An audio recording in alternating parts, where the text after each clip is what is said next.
La leçon que je vous présente concerne la phrase verbale et la phrase non verbale. En français, on classe les phrases selon qu'elles contiennent un verbe conjugué, qu'on appelle phrase verbale, ou qu'elles ne contiennent aucun verbe conjugué, appelé phrase non verbale. La phrase verbale s'organise autour d'un verbe. Ce verbe peut être conjugué à un mode personnel ou impersonnel, et qui constitue le noyau de la phrase. Exemple, un requin a attaqué un plongeur. Le verbe conjugué ici est le verbe attaquer et il est conjugué au passé composé. Fuyez tout de suite. Le verbe conjugué ici est conjugué à l'impératif présent. Et à l'impératif, on n'écrit pas le sujet. Maintenant, passons à la phrase non verbale. Qu'est-ce qu'une phrase non verbale? C'est une phrase qui n'est pas construite autour d'un verbe conjugué. Elle est organisée autour d'un mot d'une autre nature, qui peut être un nom, un adverbe, un adjectif qualificatif, un pronom, une interjection ou d'autres mots. Exemple. Encore moi, c'est une phrase non verbale construite autour du pronom moi. Génial. C'est une phrase construite avec un adjectif qualificatif.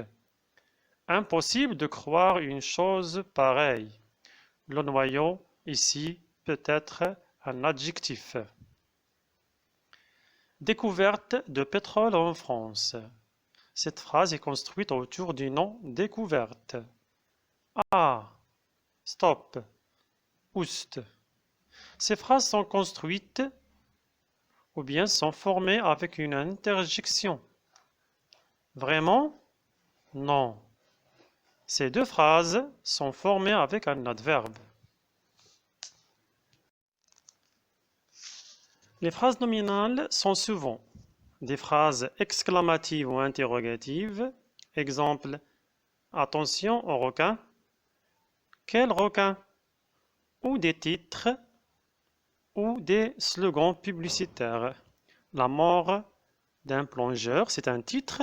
Squale, la boisson des vacances, c'est un slogan publicitaire. Mais on doit faire attention. Une phrase non verbale ou nominale peut contenir un verbe, mais ce dernier ne sera pas le noyau de la phrase.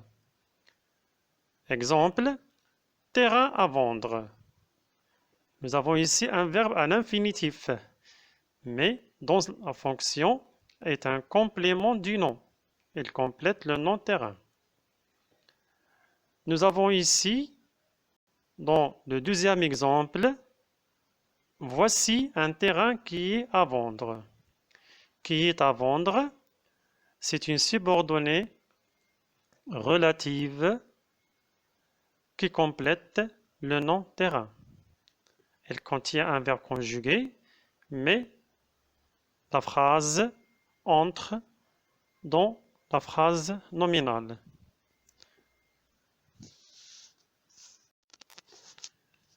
On peut transformer une phrase verbale en phrase nominale ou l'inverse, une phrase nominale en phrase verbale. Voici quelques exemples. L'expédition Stern a découvert de nouveaux trésors. C'est une phrase verbale parce qu'il y a le verbe découvrir conjugué au passé composé. Dans la deuxième phrase, on a découverte de nombreux trésors par l'expédition de Stern.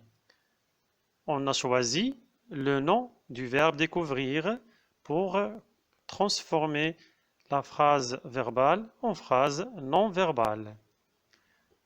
Le deuxième exemple. Le terrain arrive à 6 heures. Le nom du verbe arrive, c'est arriver ou bien l'arrivée. Donc on a dit l'arrivée du train à 6 heures. Le paysage est magnifique. On efface le verbe être et on dit le magnifique paysage. Ou bien on construit une phrase exclamative et on dit quel magnifique paysage. Vous pouvez voir ici quelques exemples pour vous aider à mieux comprendre la transformation.